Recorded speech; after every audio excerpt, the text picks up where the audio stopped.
Il va alors choisir de s'exprimer lors d'une prestigieuse conférence organisée par le Wall Street Journal et diffusée sur Internet. Tous les poids lourds de la Silicon Valley y ont déjà défilé. On y parle nouvelles technologies et c'est Kara Swisher qui mène l'interview, aux côtés d'un autre journaliste, Walt Mossberg. Et comme beaucoup avant lui, Mark va passer un sale quart d'heure. Voici Mark Zuckerberg. Il était très au courant des thèmes de l'interview, donc on était vraiment surpris de le voir si nerveux. Pourquoi faites-vous en sorte que je dois vérifier l'intégralité des infos qui me concernent? Je pense qu'il faut comprendre comment le système est conçu pour saisir son mode de fonctionnement. Je parlais avant de ce que font les utilisateurs sur le site. Ils partagent leurs informations avec leur entourage. Mark ne répond pas du tout à la question. Mais en face de lui, le journaliste insiste. Mais vous n'avez pas répondu à ma question. Vous semblez avoir décidé de rendre publiques mes informations personnelles sur Facebook. Vous l'avez fait tout seul, sans prévenir? Nous lui avons posé des questions l'un après l'autre et il a refusé de répondre. Alors nous lui disions « Répondez ! Ce n'est pas ça notre question !» Et à force de ne pas répondre aux questions des deux journalistes, l'interview devient de plus en plus musclée. Ces emails que vous avez écrits à la fac, ils vous suivent, que ça vous plaise ou pas. Kara évoque un email envoyé par Mark 5 ans plus tôt. Un email où il écrivait que les utilisateurs de Facebook étaient bien naïfs de lui faire confiance. Mark est déstabilisé, il commence à transpirer. Comment expliquez-vous le scandale que ça a provoqué? Ça vous touche? Oui, j'ai fait plein de bêtises quand j'étais à la fac. Je ne me cherche pas d'excuses. Et je suis vraiment désolé d'avoir fait ça. Certaines accusations sont vraies, d'autres non. Pouvez-vous nous dire quelles accusations sont vraies? Je ne sais pas trop, c'est loin. Mark perd tous ses moyens, il ne maîtrise plus ses réponses et transpire un peu plus. Et il se met à transpirer, mais vraiment transpirer. À quel point transpirait-il? Oh, entre nous, on appelait ça la fête de la transpiration. On ne pouvait pas voir ça du public, mais c'était vraiment énorme. Ça coulait à grosses gouttes le long de son nez. J'avais peur qu'il fasse un malaise, et il était tout pâle, il avait l'air malade. Pour moi, c'était une crise d'angoisse. Il nous a dit qu'il ne se sentait pas bien, mais en tout cas, c'était très mauvais pour lui. Pour détendre l'atmosphère, Kara interrompt l'interview et tente une petite plaisanterie. Vous voulez retirer votre sweat? Non, je ne l'enlève jamais. Je sais, mais il y a des femmes dans le public qui aimeraient bien que vous l'enleviez. Non,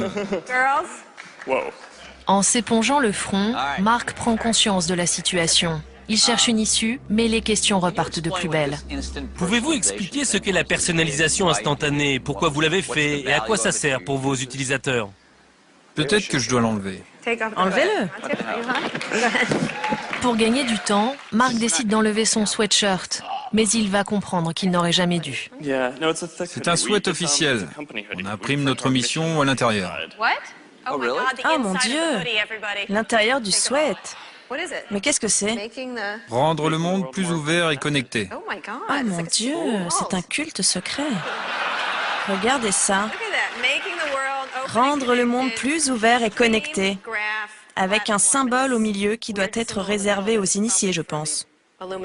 Un logo mystérieux qui vante les valeurs de Facebook. Kara gère la situation sur le ton de l'humour, mais cela ne suffit pas à détendre l'atmosphère. Mark Zuckerberg le sait, l'interview est une catastrophe, il ne pouvait rêver pire publicité.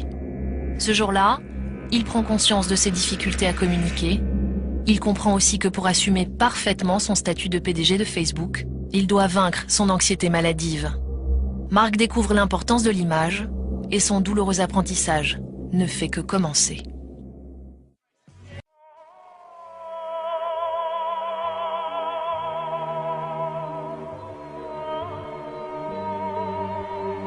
pourquoi le jeune patron de Facebook ne se sépare-t-il jamais de son sweatshirt à capuche? Les rumeurs les plus folles circulent depuis des mois. Les internautes ont enfin une piste. Et oui, l'insupportable geek multimilliardaire, le très présomptueux Mark Zuckerberg, a enfin retiré son inséparable hoodie. C'est comme ça qu'on appelle les sweats à capuche. Forcé de tomber la veste devant les caméras de télévision.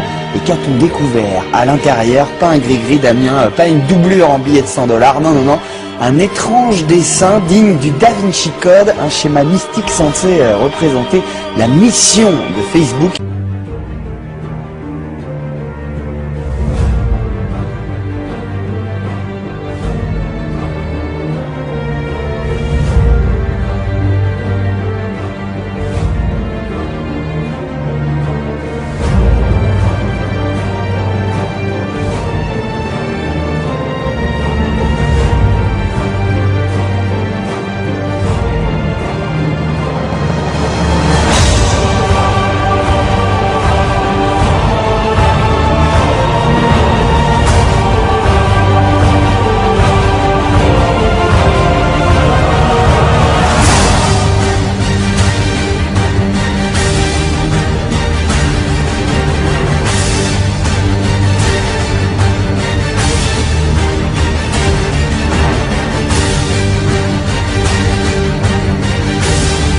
Le fondateur d'Axel, Freddie Mimi, offre 12 700 000 $ de ses partenaires de Venture Capitalist. Le manager d'Axel, Jeff Breyer, PDG du National Venture Capitalist, NVCA, est créé par Gilman Louis, PDG de InQtel, une entreprise capitaliste créée par la CIA en 1990.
من فئة $1 لرأيت رمز الماسونية خلفك.